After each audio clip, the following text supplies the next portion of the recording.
8:29 நம்பிக்கை கொண்டவர்களே, நீங்கள் அல்லாஹ்வுக்கு அஞ்சி நடந்து கொள்வீர்களானால், அல்லாஹ்வுக்கு அஞ்சி நடந்து கொள்றதுனா என்ன அர்த்தம்? 48 பார்த்தோம் இல்லையா? ஒரு நாளை அஞ்சு கொள்ளுங்கள், இதுதான் அல்லாஹ்வுக்கு அஞ்சு கொள்ளுங்கிற அர்த்தம்.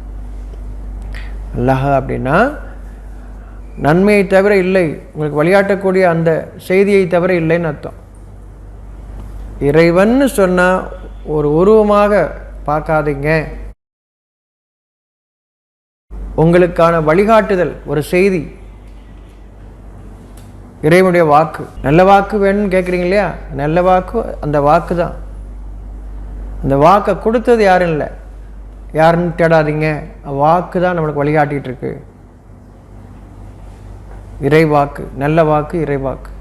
நமக்கு தீமையிலிருந்து விளக்கக்கூடிய அந்த சொல், அந்த உணர்வு, நன்மையை விரும்பக்கூடிய அந்த உணர்வூட்டக்கூடிய அந்த செய்தி, அந்த செய்தியை தவிர இல்லை. இது அல்லாஹ். நீ ஏன் எங்கள் சாமி பேரை சொல்லலை, யாரோ சாமி பேரை சொல்கிற, அந்த கேள்விக்கெல்லாம் போகாதீங்க.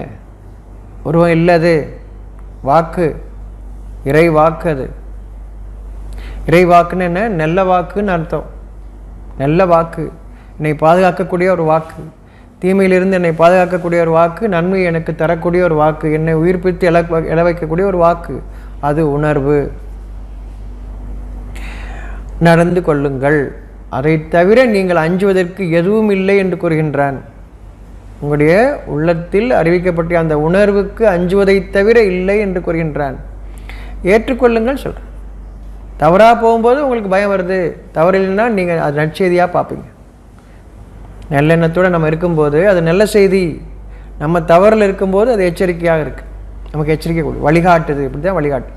அவன் உங்களுக்கு பிரித்து அறிந்து நடக்கக்கூடிய நேர்வழி காட்டுவான். அந்த வாக்கு உங்களுக்கு பிரித்தறிந்து நடக்கக்கூடிய நேர்வழி காட்டுகிறதுன்னு அர்த்தம். ஒவ்வொருத்தருக்கும் தனித்தனியாக. இதன் வாயிலாக என்ன நமக்கு புரியுது? ஐயோ, என் குழந்தைங்க ரொம்ப சின்ன பிள்ளையா இருக்கே, ஒன்றும் புரியாதா இருக்கே, வீட்டுக்குள்ளே வச்சே வளர்ந்துட்டானே, கைக்குள்ளே வச்சே வளர்த்துட்டானே, எப்படி வாழப்போகுதுன்னு தெரியலையே. பயப்படாதீங்க, இறைவன் அதற்கு வாக்கு அளித்திருக்கின்றான். பிரித்தறிந்து நடக்கக்கூடிய நேர்வழி அந்த உள்ளத்தில் அவனுடைய வானவ தூதர்கள் ஒவ்வொருவருக்கும் காட்டுகிறார்கள். ஐயோ, என் பிள்ளை கண்ணு இல்லையே, காது இல்லையே, மூக்கு இல்லையே, இறைவன் இருக்கின்றான், வழிகாட்டுகின்றான். நீங்கள் பார்க்கவில்லையா?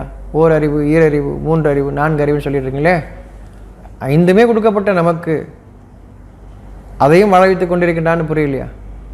வாழ வைப்பான், ஒவ்வொன்றும் வாழ வைப்பான். இன்னும் அது உங்களுடையது அல்ல, அவனுடையது.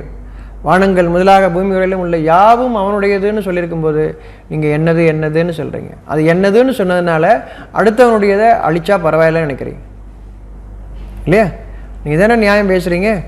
ஒரு குடும்பம் வாழ்றதுக்கா ஒருத்தனை பழி கொடுத்தா பரவாயில்ல,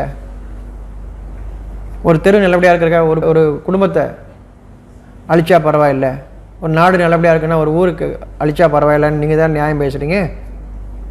ஆனால் அதை அழிக்காமையே பாதுகாக்கிறதுக்கு அறிவு அவன்கிட்ட இருக்கு.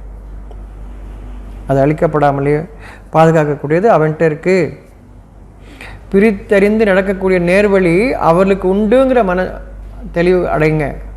என் பிள்ளைங்க நாளைக்கு என்ன செய்ய போகிறாங்கன்னு கவலைப்படாதீங்க, உங்களை வாழ வைத்து கொண்டிருப்போம். நீங்கள் சின்ன பிள்ளையாக இருக்கும்போது உங்களை பெற்றோர்கள் அப்படி தான் நினச்சாங்க, இந்த பிள்ளை எப்படி தான் வாழப்போகுது தெரியலையே அப்படின்னு. நான் வாழ்ந்துட்டுருக்கோம் இல்லையா? நம்ம எல்லோரும் வாழ்ந்துட்டுருக்கோம். சின்ன வயசாக இருக்கும்போது எனக்கு ஒன்றும் தெரியாது, எங்கள் அப்பாவுக்கு தான் எல்லாம் தெரியும் நினச்சிட்ருக்கோம். நான் தான் என் பிள்ளைகளுக்கு நல்லபடியாக பார்த்து நல்லபடியாக காரியம் செஞ்சு வைக்கணும் அப்படின்னு அவங்களுக்கு தெரியாது நினச்சிட்ருக்கோம். அவங்களுக்கு எதுவுமே தெரியாது நினச்சிட்ருக்கோம். அப்படி இல்லை, ஒவ்வொருத்தருக்கும் பிரித்தறிந்து நடக்கக்கூடிய நேர்வழி காட்டுகிறான். ஒரு மரியாதையின் காரணமாக நீங்கள் சொல்கிறத கேட்டுட்ருக்காங்க பிள்ளைங்க, அதை கெடுத்துக்காதீங்க. இறைவன் அறிவிக்கின்றான், பிரித்தறிந்து நடக்கக்கூடிய நேர்வழி அவன் காட்டுவான், நம்பிக்கை கொள்ளுங்க, விடுங்க, பாதுகாப்பான். ஒவ்வொருத்தரையும் பாதுகாப்பான். உங்களை பாதுகாத்த மாதிரியே. நெருப்பில் போய் நீங்கள் விழுந்துடுவீங்களா என்ன? நெருப்பு இது வரைக்கும் பார்த்ததே இல்லை, போய் உடனே போய் விழுந்துடுவீங்களா என்ன? ஒரு குழியை பார்த்ததே இல்லை, போய் விழுந்துடுவீங்களா என்ன? சின்ன குழந்தை கூட போய் நின்று பார்க்கத்தானே செய்யுது, கவனிச்சிருக்கீங்களா? சின்ன குழந்தை ஒன்றும் தெரியாது நினைக்கிறீங்க, நெருப்பு பக்கத்தில் விடுங்க, அப்படி போய் மேலே விழுந்துருவா என்ன? இல்லை. ஏன் புரியல? பிரித்தறிந்து நடக்கக்கூடிய நேர்வழி இறைவன் காட்டுகின்றான் ஒவ்வொருத்தருக்கும். நம்பிக்கை கொள்ளுங்கள், ஒவ்வொருவரையும் வாழ வைப்பான். அபகரிக்காதீங்க, அதன் காரணமாக அபகரிக்காதீங்க. என் பிள்ளைக்கு நான் சேர்த்து வைக்கிறேன்னு அபகரிக்காதீங்க. உங்கள் பிள்ளை உங்களுக்கு கொடுத்த மாதிரியே உங்கள் பிள்ளைக்கும் கொடுப்பான். உங்களுக்கு நீங்கள் சம்பாதிச்சு நினைக்கிறீங்க, இல்லை அவன் கொடுத்தான். நீங்கள் சம்பாதிச்சு நினச்சதுனால நன்றி யாருக்கோ காட்டுறீங்க. நீங்கள் நன்றி யாருக்கு இருக்கணும்? நம்ம படைத்தவனுக்கு நம்ம நன்றியோடு இருக்கணும். ஆனால் நம்ம யாருக்கு நன்றியோடு இருக்கோம்? ஒவ்வொருத்தரும் பாருங்கள், ஒவ்வொருத்தரும் அவங்களுக்குள்ளே சிந்திச்சு பார்த்தா தெரியும் நான் யாருக்கு நன்றியாக இருக்கேன்னு. ஆனால் யாருக்கு நன்றியோடு இருக்கணும்? மனசாட்சிக்கு, எனக்கு வழிகாட்டி அந்த வாக்குக்கு, நன்மைக்கு, அதுக்கு நன்றியாக இருக்கணுமே தவிர நான் எதுக்கு நன்றியாக இருக்கேன்? ஒவ்வொருத்தரும் அவர்களுக்குள்ளே பாருங்கள். இன்னும் உங்களை விட்டும் உங்கள் பாவங்களை போக்கி உங்களை மன்னிப்பான். பாவங்கள் என்ன? கேடுகள். கேடுகள்னால் எனக்கு சொல்லிக் கொடுத்தாங்க, இதெல்லாம் நல்லதுன்னு செய்ய சொன்னாங்க, எனக்கு புரியல, நான் நல்லதுன்னு செஞ்சுக்கிட்டே இருக்கிறேன். எனக்கு அந்த நாள் வருது, ஒரு நாள் வருது, பிரித்தெறிந்து அறியக்கூடிய ஒரு நாள் வருது. அன்றைக்கி எனக்கு புரியுது, அதாவது எழுப்பப்படும் நாள், எனக்கு தெளிவு வரக்கூடிய அந்த நாள். தெளிவு வருது, நான் செஞ்சதெல்லாம் தப்பாக இருக்கே அப்படி. அந்த கேடு, அதை பாவம், அதை நீக்குவான்னு சொல்கிறான். நீங்கள் புரியாமல் செஞ்சீங்க இல்லையா, தெரியாமல் செஞ்சீங்க, இல்லைன்னா நல்லதுன்னு சொல்லி கொடுத்ததுனால செஞ்சீங்க. அவனை கொண்டுட்டு வா, நல்லதுன்னு ஒருத்தன் சொல்கிறான், முதலாளி சொல்கிறாரு, இவன் செஞ்சுட்டு வர்றான், முதலாளி சொன்னால் சரியாக தான் இருக்க நினச்சிட்டு. ஒரு நாள் புரியுது, நான் தப்பு பண்ணியிருக்கேன், முதலாளி சொன்னதை அப்படியே கேட்டு செஞ்சுட்டேன், உணர்றீங்க இல்லையா? அது பாவம். இது இப்போது இறைவன் சொல்கிறான், அந்த பாவங்களை போக்கி உங்களை மன்னிப்பான். இப்போது பிரித்தெறிந்து நடக்கக்கூடிய நேர்வழி காட்டுவான். அப்படி காட்டும்போது அதை ஏற்றுக்குங்க, உங்களை பாவங்க. அப்பயும் நீங்கள் ஏற்றுக்கல, இப்போ உங்களை பாதுகாக்கக்கூடிய, உங்களுக்கு பதிலீடு எதுவுமே ஏற்றுக்கொள்ளப்பட மாட்டாது, எந்த உதவியும் உங்களிடமிருந்து பெறப்பட மாட்டாது, உங்களுக்கு உங்களுடைய முதலாளியின் பரிந்துரையும் ஏற்றுக்கொள்ளப்பட மாட்டாது, எந்த பரிந்துரையும் ஏற்றுக்கொள்ளப்பட மாட்டாது. உங்கள் பாவங்களை அவன் மன்னிப்பான். கேடுகள், பாவம்னா கேடு, கெட்டதுன்னு அர்த்தம். நம்ம பண்ண கெட்டது, ஆனால் நல்லது நினச்சி பண்ணோம். யாராவது தெரிஞ்சே பண்ணுவாங்களா? நல்லது நினச்சி பண்ணுறான். என் முதலாளி சொல்லிட்டாரு, என் குடும்பத்தை காப்பாற்றுறேன்னு சொல்லிட்டாரு, அதனால் இதை செய்ய சொன்னார், நான் செஞ்சிடறேன், நல்லதுன்னு நினச்சிறேன். ஒரு நாள் தெளிவாக விளங்குது, என் முதலாளி சொல்லியிருந்தாலும் நான் செஞ்சிடக்கூடாது, தப்புது அப்படின்னு விளங்குது இல்லையா? அப்படி உணர்ந்துட்டீங்க, மன்னிக்கிறவனாக இருக்க. உங்கள் இறைவன் மன்னிப்புவான். உங்கள் சட்டம் வேண்டால் மன்னிக்காது, ஆனால் உங்களுடைய இறைவன் உங்களை மன்னிக்கிறான். ஞாபகம். அப்படி உணர்த்தும் போதும் நாம் ஏற்றுக்கொள்ளலையா? இப்போதான் கேடு, இப்போதான் நரகம், இப்போதான் நரகம். உணர்த்தும் போதும் நீங்கள் ஏற்றுக்கொள்ளவில்லையா? இப்பொழுதுதான் நரகம். உங்களை மன்னிப்பான். இது இறை வாக்கு, நற்செய்தி நமக்கு. நான் இப்படி பாவம்லாம் பண்ணிட்டேனேன்னு ஒருத்தர் வருந்தும் பொழுது, அது பாவம்னு ஏற்றுக்கொள்ளும் போது இறை வாக்கு உங்களுக்கு அறிவிக்கிறது, நான் உங்களை மன்னிப்பேன், ஏற்றுக்கொண்டால் நான் மன்னிப்பேன். இன்னும் அல்லாஹ் மகத்தான அற்கொடை உடையவன். அவ்வளோ பெரிய கஷ்டங்களையும் அவ்வளோ பெரிய கேடுகளையும் மன்னிப்பானா அப்படின்னு நினைக்கிறீங்க இல்லையா? இப்போ என்ன சொல்கிறான்? ஆம், மகத்தான அற்கொடை உடையவன். இறை வாக்கு உங்களுக்கு அற்கொடையை நிறைய வைத்திருக்கிறது. அகிலங்களில் பதிவு செய்யப்படுது. ஒவ்வொரு எண்ணமும், நம்முடைய ஒவ்வொரு எண்ணமும் அகிலங்களில் பதிவு செய்யப்படுது. அதனால் கணக்கில்லா அருள், ஒவ்வொன்றும், ஒவ்வொரு அணுவுமே உங்களுக்கு நல்லது செய்ய விரும்பும். நன்மைகளுக்கு கூலி பல மடங்கு. ஒவ்வொரு அணுவும் ஒரு நற்செய்தி, நீங்கள் உங்களுடைய நல்ல எண்ணத்தை பதிவு செய்யுது. ஒவ்வொரு அணுவுமே உங்களுக்கு நல்லது செய்ய விரும்புது. அவனுடைய படைப்புகள் யாவும் அப்படி. நீங்கள் கெட்டது செஞ்சீங்கன்னா கெட்டதுக்கு கூலி கொடுக்கணும், ஆனால் ஒவ்வொன்றும் தன்னை தடுத்துக்குது, உங்களுக்கு கெட்டதை கொடுக்கறதுக்கு தடுக்குது. அதை மீறி நம்மளுக்கு கெட்டது நடக்குதுன்னா அந்த அளவுக்கு கேடுகள் நம்மளை திருத்துவதற்காகத்தான். அத்தனை கேடுகளும் வரும். ஒவ்வொரு அணுவிலேருந்து நம்ம இதுலேருந்து பாதுகாத்துக்கிட்டேன் அப்படின்லாம் இல்லை. ஒவ்வொரு அணுவுமே உங்களுக்கு எதிராக வேலை செய்வதற்கான ஆற்றல் படைத்தது. அதுபோல் நம்ம நல்லது விரும்பும்போது ஒவ்வொரு அணுவுமே நமக்கு நன்மை செய்யக்கூடிய ஆற்றல், கணக்கில்லாத நன்மைகள்ங்கிறது. இந்த அகிலங்களை நினச்சி பாருங்கள், இந்த பூமியை நினச்சி பாருங்கள், ஒரு இலை நம்ம உடம்புல நினச்சி பாருங்கள் எவ்வளோ அணுக்கள் இருக்குன்னு. அகிலங்களை எவ்வளோ அணுக்கள் நினச்சி பாருங்கள். உங்கள் உடம்புலே பல ட்ரில்லியன் சொல்கிறான், பல நூறு பல ஆயிரம் கோடி சொல்கிறான், பல கோடி சொல்கிறான் அணுக்கள் இருக்குன்னு இல்லையா? அகிலங்கள் நினச்சி பாருங்கள் எவ்வளோ. ஒவ்வொன்றுமே நன்மை செய்வதற்கு கணக்கில்லாத பலன் தரக்கூடியதாக இருக்கிறது. உங்களுடைய இறைவன் மகத்தான அருட்கொடை உடையவன். மகத்தானங்கிறது கணக்கு கிடையாது, கணக்கே இல்லை. நன்மைக்கு அதற்குரிய கூலியும், தீமைக்கு அதன் அளவே பெரும்பாலானவற்றை மன்னித்து இறைவன் மனிதர்கள் மீது கருணையுடையவனாக இருக்கின்றான். அப்போ ஒரு மனிதன் அநியாயம் சம்பாதிக்கிறான் அப்படின்னா, கெடுகளை சம்பாதிக்கிறான்னா எந்த அளவுக்கு வரம்பு மீறி இருக்கிறான்னு புரிச்சு. அப்போது அந்த வரம்பு மீறுதலிருந்து நம்மை பாதுகாப்பதற்குத்தான் வேதம், இறை வாக்கு. வேதம்னா என்ன? இறை வாக்கு, வழிகாட்டக்கூடிய வாக்கு. நமக்கு எல்லாமே நம்முடைய எண்ணம் தான். எண்ணத்தில் செய்தி இருக்கிறது. எண்ணத்துக்கு நீங்கள் ஒரு உருவம் கொடுத்துறீங்க, செய்திக்கு ஒரு உருவம் கொடுத்துறீங்க. ஒவ்வொரு செய்திக்கும் ஒரு உருவம் கொடுத்து ஒவ்வொன்றையும் நீங்கள் கடவுளாக ஆக்கிக் கொள்கிறீர்கள், அல்லது மனிதர்களாக ஆக்கி அந்த மனிதர்களை கடவுளாக்கிக் கொள்கிறீர்கள். நல்லது எல்லாமே இறைவாக்கு. நீங்கள் நல்லது சொல்லியிருக்காங்கன்னு சொல்லிட்டு ஒவ்வொரு மனிதர்களை பேரை போட்டுக்கிறீங்க கீழே. இவர் சொன்னது, இவர் சொன்னது, இவர் சொன்னது. நல்லது உங்களுடைய இறைவனிடமிருந்து அந்த எண்ணம் வரட்டும். நல்ல செய்தியை கவனிங்க. நல்ல செய்தி சொன்னது இல்லை, யார் சொன்னால், எது சொன்னால், எங்கேருந்து வந்துச்சு பார்க்காதீங்க. நல்ல செய்தி, வழிகாட்டக்கூடிய செய்தி. இறைவனுக்கு நீங்கள் நன்றியுடையோராக இருக்கிறீர்கள். அதை விட்டுட்டீங்க, வழிகட்டுருவோம். இப்போது தவறான ஒன்று, ஒரு மனுஷன் நல்லது சொன்னார், மனுஷன் சொன்னது நல்லதுன்னு ஏற்றுக்கிட்டீங்க, சரியா?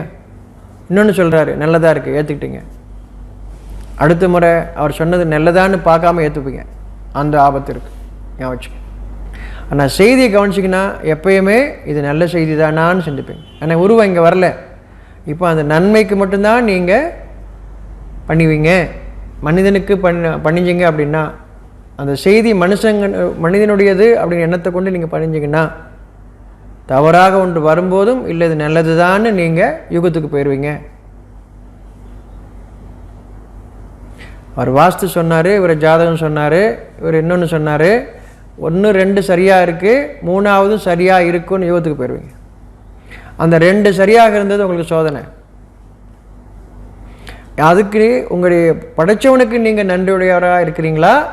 அந்த வாக்கை சொன்னவர், அந்த ஜோசியம் சொன்னவர், அந்த ஜாதகம் சொன்னவர், அந்த வாஸ்து சொன்னவருக்கு, இல்லை அந்த அறிவான விஷயத்தை சொன்னவங்களுக்கு நீங்கள் அடிபணிகிறீங்களா, மாறிடுறீங்களான்னு பார்க்குறான்.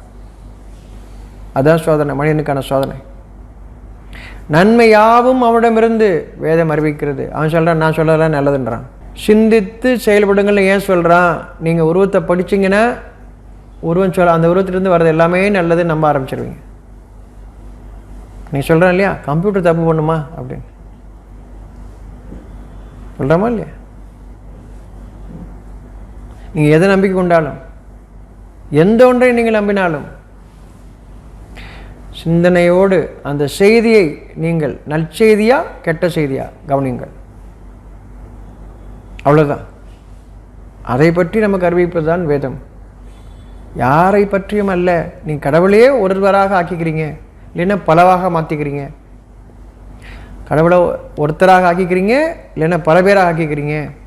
ஒருத்தருன்னு சொல்லி சண்டை போடுறீங்க, பல பேருன்னு சொல்லி சண்டை போடுறீங்க. செய்தியை விட்டுடுறீங்க. யாரும் ஏதாவது ஒரு கூட்டத்துக்கு முன்னாடி பண்ணிக்கிறீங்க. ஒருத்தர் சொல்லி அவருக்கு முன்னாடி ஒரு கூட்டம், பலர்னு சொல்லி அவருக்கு முன்னாடியும் பல கூட்டம். அப்படி ஆயிக்கிறோம். நம்ம ஒருத்தரும் ஆயிக்கிறோம். செய்தியை பிடிக்கணும், நல்லதா கெட்டதா அப்படின்றத செய்தி சொன்னவங்க வாயிலேருந்து வர்றதில்லை. இது நல்ல செய்திப்பா அப்படின்னு சொல்லி, அப்படி இல்லை, அது நல்ல செய்தி தானா, கெட்ட செய்திப்பா கெட்ட செய்தி தானா, சிந்தனை செய்து ஏற்றுக்கொள்ள வேண்டியிருக்கு. அதுதான் வேதம் அறிவிக்கிறது. இறை வாக்கை அறிவிக்கிறது, இறைவனை பற்றி அல்ல, இறை வாக்கை பற்றியது, வழியாட்டக்கூடிய ஒரு செய்தியை பற்றி அறிவிக்கிறது வேதம். வேதத்தை படிச்சுட்டு கடவுளை தெரிஞ்சுக்கிறது இல்லை. கடவுளை தெரிஞ்சுக்கிறதுக்காக சாமி யார் சாமி யார்னு கடவுளை தேடுறது இல்லை. யாரையும் நீங்கள் தேட வேண்டாம். செய்தி நல்ல செய்தியா இல்லையா அதை ஆய்வு செய்யுங்கள். இவ்வளோதான் தேடுதல். யாரையோ தேடுறதில்லை, ஆய்வு செய்வது. மனசில் ஆய்வு செய்யுது, நல்லதா கெட்டதா, இவ்வளோதான் தேடுதல். இது காடு மலைக்கெல்லாம் போக வேண்டிய அவசியம் இல்லை. குடும்பத்தை விட்டு போக வேண்டிய அவசியம் இல்லை. 60 வயசுக்கு அப்புறம் குடும்பத்தை விட்டு போகிற அவசியம் இல்லை. எந்த தேவையும் இல்லை. வாழும் நாள் முழுவதும் சின்ன வயசுலேயே ஒரு ஆன்மீக வாழ்க்கை வந்துட்டார். என்ன ஆன்மீக வாழ்க்கை? நல்லது கெட்டதுன்னு பிரித்து பார்க்கணும். இதுதான் ஆன்மீகம். இது என்ன, யாருக்கு தேவை இருக்குது? குடும்பத்தில் வாழவனுக்கு தேவை இல்லையா? பெண்ணுக்கு தேவை இல்லையா? ஆணுக்கு தேவை இல்லையா? பணக்காரனுக்கு தேவை இல்லையா? ஏழைக்கு தேவை இல்லையா? யாருக்கு தேவையில்லை? ஆன்மீகம் அனைவருக்கும். ஆன்மீகம்னா நல்லது கெட்டதுன்னு பிரித்து பார்க்குறது தான் ஆன்மீகம். வேற என்ன? தாடி மீசையும் வளர்த்துக்கிறதா ஆன்மீகம்? குடும்பத்தை விட்டு போகிறதா ஆன்மீகம்? ஒரு மடத்தில் தங்குறது ஆன்மீகம்? என்ன ஆன்மீகம்? ஆன்மீகம் அனைவருக்கும். மனிதனாக இருந்தால் ஆன்மீகம் அவசியம். அவன் மனிதன் என்றால் ஆன்மீகம் அவசியம். ஏன்னா ஆன்மீகவாதின்னு தனியா, மற்றவர்கள் அக்கிரமவாதிகளா?